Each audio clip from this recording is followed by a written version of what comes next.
जिन महाराज जी का हम लोग उत्सव मना रहे हैं, पूज्य गुरुदेव भक्तमाली जी का, हमारे बाबा ने भी यात्रा की महाराज जी के संग, गिरधर शास्त्री जी ने भी खूब यात्राएं की।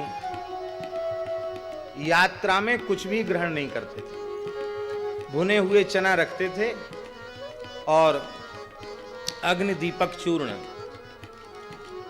एक भजनाश्रम बनाता था, अग्नि दीपक वो रहता था उनकी झोली में, और हम लोग साथ रहते तो थोड़ा एक एक मुट्ठी चना दे देते भुना हुआ, और एक एक पुड़िया बना के अग्नि दीपक चूर्ण की, और कहते देखो पंडित जी, जायके का जायका और फायदे का फायदा, पवित्रता बनी रहेगी।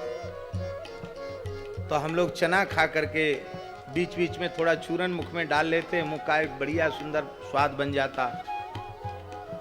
ये था महाराज जी का। महाराज जी गुजरात जा रहे थे, हम साथी थे। अहमदाबाद में ट्रेन रुकी तो एक भोले भाले ब्राह्मण देवता, उनको सुना कि महाराज जी की तबीयत ठीक नहीं है, आंख का ऑपरेशन कराना था। महाराज जी की तबीयत ठीक नहीं है, शुगर है, और शुगर में भूखा रहना ठीक नहीं। तो उन्होंने क्या मन में सोचा, बोले पूड़ी तो नुकसान करेगी, रोटी बना के ले चले। तो पत्ता गोभी का साग और रोटी वो बना के, रोटी में भी घी नहीं चुपड़ा, क्यों, शुगर है, कहीं नुकसान करे, उनका तो भाव था। तो सूखी पतली पतली रोटी और पत्ता गोभी का साग वो लेके आए। जैसे ही हमने देखा, उनकी महाराज जी तो पाते ही नहीं। अरे बोले ट्रेन तो पहुंचेगी शाम को, महाराज जी तो नहीं पाते। वो बड़े दुखी हुए कि रास्ते में कच्चा भोजन वर्जित है, महाराज जी कभी लेते नहीं हैं। ऐसा होता तो हम परोठा या पूड़ी साग ले आते, तो कम से कम स्नान ध्यान करके। और हम लोगों ने तो वहाँ स्टेशन पे स्नान कर लिया था, महाराज जी ने स्नान भी नहीं किया था, खाली कुल्ला आचमन किया था बस। जैसे उन पंडित जी को व्याकुल देखा तो महाराज जी ने कहा लाओ हाथ धोएं।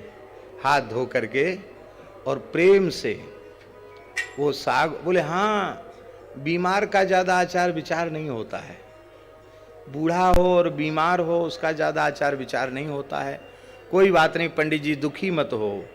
प्रेम से पाने लग गए और उन ब्राह्मण देवता के दोनों नेत्रों से झरझर आंसू बहे प्रसन्नता के कारण। और हम लोगों से कहा महाराज जी की प्रसादी तो ले सकते कि नहीं? नहीं, तुम लोगों का धर्म बिगड़ जाएगा। क्या बोले?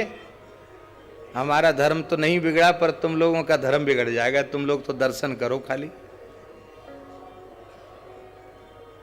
कुछ नहीं दिया उसमें से, पान सब पा लिया। और फिर जब ध्रांगध्रा पहुंचे तो फिर स्नान आदि हुआ। स्नान करके यज्ञोपवीत परिवर्तन किया, क्योंकि यज्ञोपवीतधारी को कच्चा रास्ता चला नहीं खाना चाहिए। यज्ञोपवीत परिवर्तन किया और फिर शाम को रात्रि में कुछ भी नहीं लिया और दूसरे दिन भी कुछ नहीं लिया, दोपहर पीछे कुछ लिया, मैंने उसका प्रायश्चित्त भी किया। देखिए ये उनकी दोनों शास्त्र विधि का भी आदर और एक प्रेमी के प्रेम का आदर।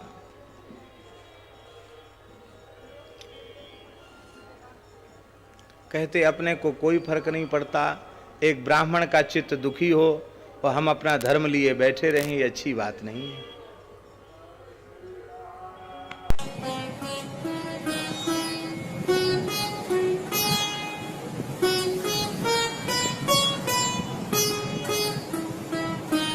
श्री सीताराम प्रतिदिन सत्संग एवं दर्शन के लिए श्री महाराज जी के ऑफिशियल चैनल को जरूर सब्सक्राइब करें।